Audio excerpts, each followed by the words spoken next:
डंडावत बंदन अनकबार सर्वकला समरथ डोलन ते रखो प्रभु नानक दे कर हाथ तेरे जोर मैं गूंगा कहता हूँ तेरा सदका तेरी शरण धन साहिब श्री गुरु ग्रंथ साहिब जी दी गुरु खालसा साध संगत साहिब जीओ वाहिगुरु जी का खालसा वाहिगुरु जी की फतेह.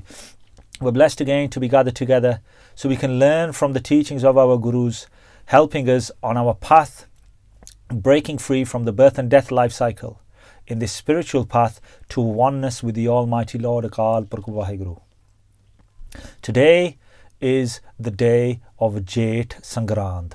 What that means is it is a new month, and this month is called Jeth, and it is the third month of the year as per the teachings of Sri Guru Nanak Dev Sahib Ji in their Bani of Baramaha, and the teachings of Sri Guru Arjan Dev Sahib Ji, our fifth Guru, in their Gurbani of Baramaha.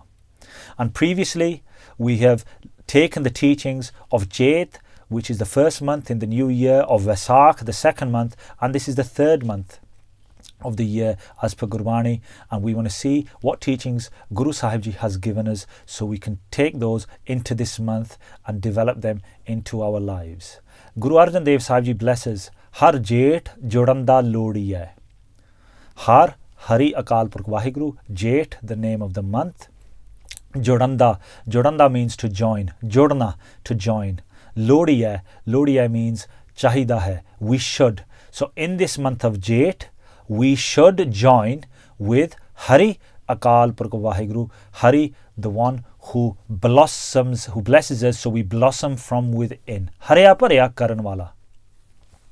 Har also means the one who takes away the Panchachor and the Vishavikar from within us and joins us with Vaheguru themselves.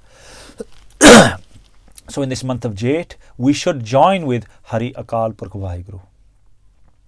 Hari Akal Purkh Vaheguru is the greatest almighty power, this Agga Sab Nivan, who this Agga in front of Sab, all creation, Nivan, bow down. We bow down to Akal Purkh Vaheguru because they are the almighty power. Everybody ultimately bows down, no matter how much power they have. Even Harnakas, as Gurbani tells us, Harnakas Dusht Harmarya, even those who think they have the greatest power have to bow down to Akal Purkh Vaheguru because Vaheguru is the almighty power. So the teachings they are giving us in this month is we should join with Akal Purkh Vaheguru in this month of Jeth because they are the almighty power that everybody bows down to. So in other words, we don't have to bow down to anybody else. Why should we bow to somebody else who ultimately is going to bow to Vaheguru? We should go direct to the source, to the almighty themselves, and bow down to them.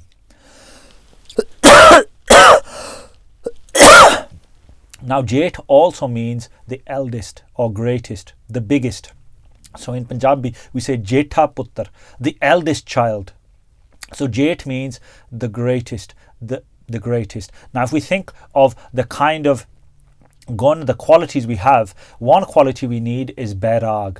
Bairag, to join with Vaheguru, we're going to have to lose the love for the world, for the materialistic world. We're going to have to lose love for any other that we may feel or wish to bow down to, because we have to develop that love only for Vaheguru so we can bow down to them. And Jeth meaning the greatest, the biggest, the type of Bairag we need is the greatest, the eldest, the biggest, if you will, the biggest, the greatest type of Bairag. So there are different ways to categorize Bairag, but for our simple sense, we're going to categorize it in three different ways. We have something called Gada Bairag. Gada Bairag is like a donkey Bairag. What that means is sometimes some actions happen, we see something bad happens to us, or we realize we've done something and we think to ourselves, you know, we need to give all this up and we need to just complete focus in Akal Purkh Vaheguru. But when maybe somebody phones us, our friends phone us, or we see something else, or our mind twitches, we quickly run back and we forget about that love that we wanted to develop, and so we go back and forth like a donkey. That's called Gada Bairag. And then we have something called Koda Bairag, a Bairag like a horse. Now a Bairag like a horse is a horse is made free from its stables. A horse will ride away by itself, and it's hard to capture the horse. But when you show love to the horse, the horse then becomes attached to its master, and the master can bring it back to the stables. So in the same way, in this world, if we lose love at some point because we realize that this attachment in the world is holding us back from Akal Purkh Waheguru, we break free from that attachment. But then when we have more or attachment to others, again, our friends, families, different materialistic padarths, we join with them when we come back, and we entrench ourselves in Maya, in materialism, and we lose that love. But a Koda, a horse, has that longer opportunity to have that love and develop that love, whereas a donkey comes back very, very quickly.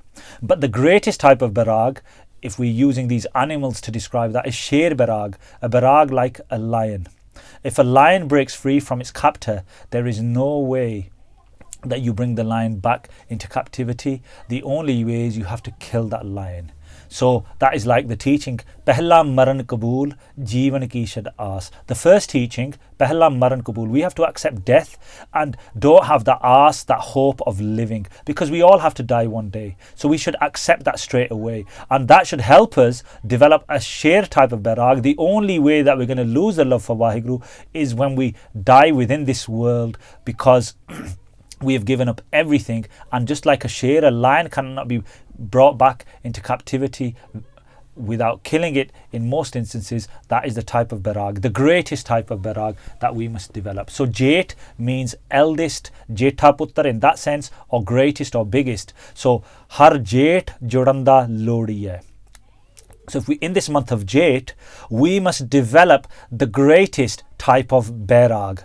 Jeth, greatest type of barag, because if we develop that type of barag, it would be easy to juranda, to join with Har Akal Purkh Waheguru Lodi hai. We should develop that greatest type of barag in this month of Jeth, so we can join with Akal Purkh Waheguru, that Akal Purkh Waheguru who is the almighty power.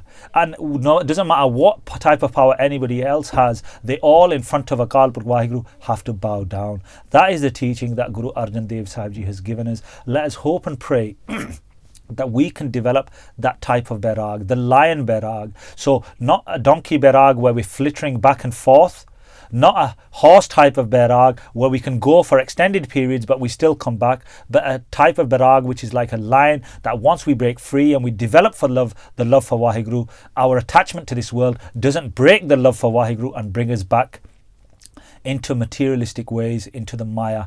That barag, we lose the love completely for Maya and we develop the love only for Waheguru, the almighty power who all bow down to. Let us hope and pray we gain that so we can live Sikhi, Deho Sajjan Asishriyan, Jehovah Sahib Shumail, Lekha Katahna Shutiya, Khen Khen Pulanhar, Baksanhar Baksala, Nanak Par Utar, Waheguru Ji Ka Khalsa, Waheguru Ji Ki Fateh.